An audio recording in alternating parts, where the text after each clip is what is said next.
Vamos allá. Empezamos con las reglas básicas de formulación y nomenclatura de compuestos inorgánicos. Para esto, lo primero que tenemos que hacer es distinguir entre formulación y nomenclatura. Pero es muy sencillo, ¿vale? Cuando me hablan de formulación, lo que yo tengo que hacer es escribir la fórmula del compuesto. Y cuando me hablan de nomenclatura, lo que tendré que hacer es indicar el nombre del compuesto. En este caso, ya lo conocen todos, es el cloruro de sodio. ¿Ok? Sencillito.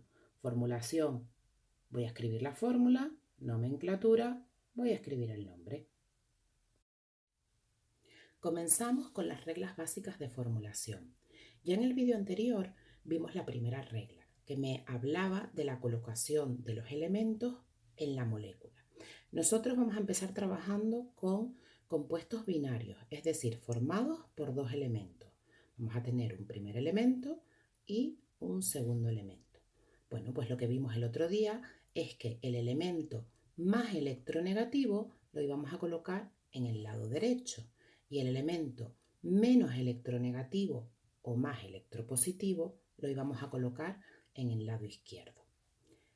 Eso significa para nosotros que el elemento con número de oxidación positivo lo vamos a colocar el primero y el elemento con número de oxidación negativo lo vamos a colocar en último lugar. De forma que si yo quiero formar la molécula entre el francio y el selenio, busco en mi tablita los números de oxidación y veo que el del francio es +1 y el del selenio es -2. ¿Cuál colocaré primero? El francio. Y en segundo lugar colocaré el selenio. Esta molécula no existe, ¿vale? Hay que corregirla. Sabemos que un enlace formado por el francio y el selenio no se va a quedar así. ¿Por qué? Porque como al selenio le van a hacer falta 2 electrones, va a tener que utilizar otro francio y por lo tanto se nos va a quedar así, ¿vale? Esa es la segunda regla de formulación, que las moléculas tienen que ser neutras. Esta segunda regla de formulación de compuestos inorgánicos lo que me va a decir a mí es la cantidad de átomos que yo tengo que poner en cada molécula. De forma que si yo quiero formar un compuesto entre el yodo y el berilio, si miro sus números de oxidación, el berilio tiene número de oxidación +2, ¿vale? Y el yodo tiene número de oxidación -1. También tiene números positivos, ¿vale? Pero en nuestras moléculas siempre vamos a tener una parte positiva y una parte negativa. Entonces, si el berilio solo tiene números positivos, el yodo tiene que ser negativo para que se compense, ¿vale? Cada berilio me va a aportar 2 cargas positivas. Cada yodo me va a aportar una carga negativa. ¿Cómo hago para que esto se compense? Al final, la suma de todas estas cargas tiene que ser 0. Bueno, pues la única solución es poner otro yodo que me aporte otra carga negativa. Si yo ahora quiero escribir esa fórmula, siguiendo la regla anterior, escribiríamos primero el elemento con carga positiva, es decir, el berilio. Y después escribo el yodo. ¿Cuántos berilios he utilizado? 1, no se pone nada. ¿Cuántos yodos he utilizado? 2. Y esta sería la fórmula. Vamos con las reglas básicas de nomenclatura.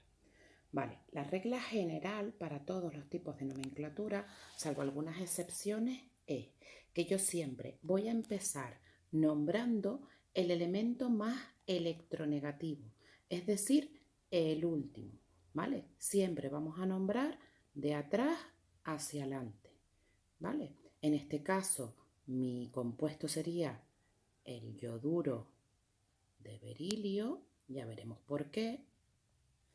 Y en este otro caso, el nombre sería cloruro de sodio, ¿vale? Importante, fíjense que lo primero que yo nombro es lo último que me aparece en la fórmula, ¿ok? Vamos a ver ahora los diferentes tipos de nomenclatura. La primera que vamos a trabajar es la nomenclatura sistemática o de composición. Es la más sencilla de todas. ¿Por qué? Pues porque no tengo que tener en cuenta los números de oxidación de los elementos. Simplemente tengo que saber el número de átomos de cada elemento que me aparecen en la molécula. Para nombrarlos voy a utilizar estos prefijos que aparecen aquí que me indican las cantidades. Yo creo que más o menos todos saben que hexa es 6, hepta 7, octa, nona y deca. ¿Vale?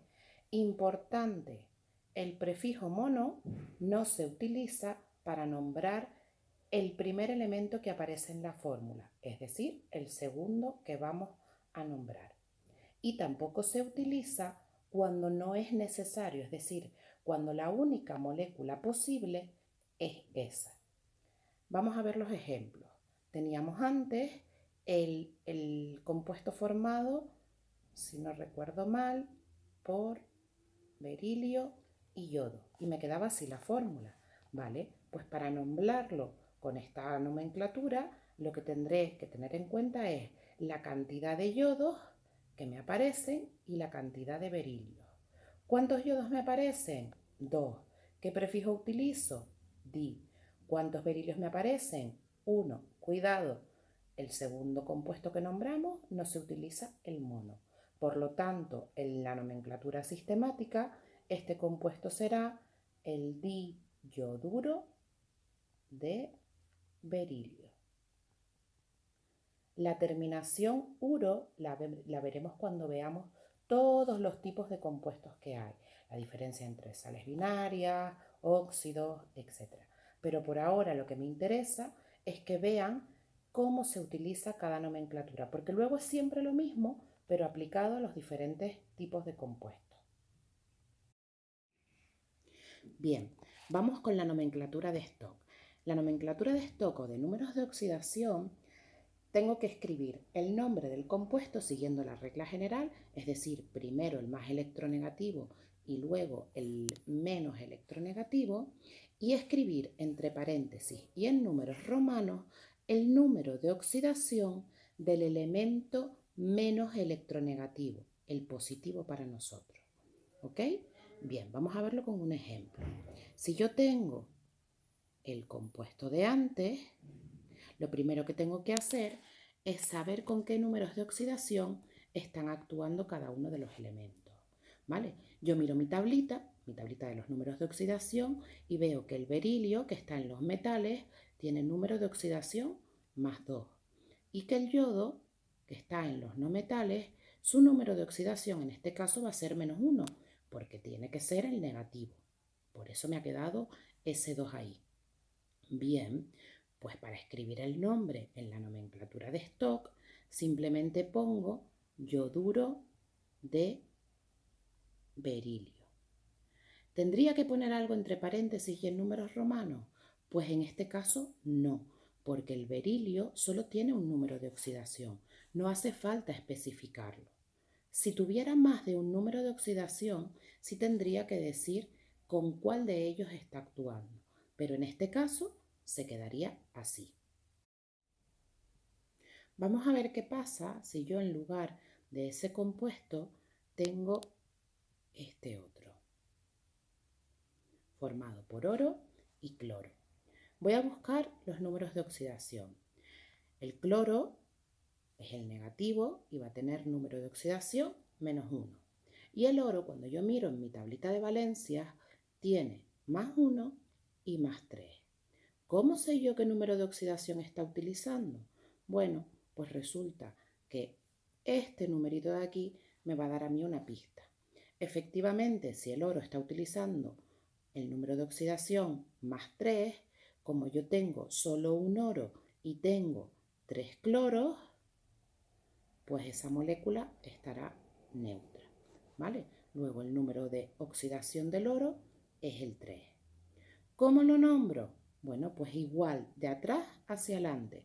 En este caso será el cloruro de oro. Y ahora sí tengo que distinguir cuál número de oxidación está utilizando el oro. ¿Cuál de ellos? ¿El +1 o el +3? Hemos dicho que el +3, pues cloruro de oro y entre paréntesis pegadito le pongo el 3 en números romanos. ¿Ok? Al final no es tan difícil.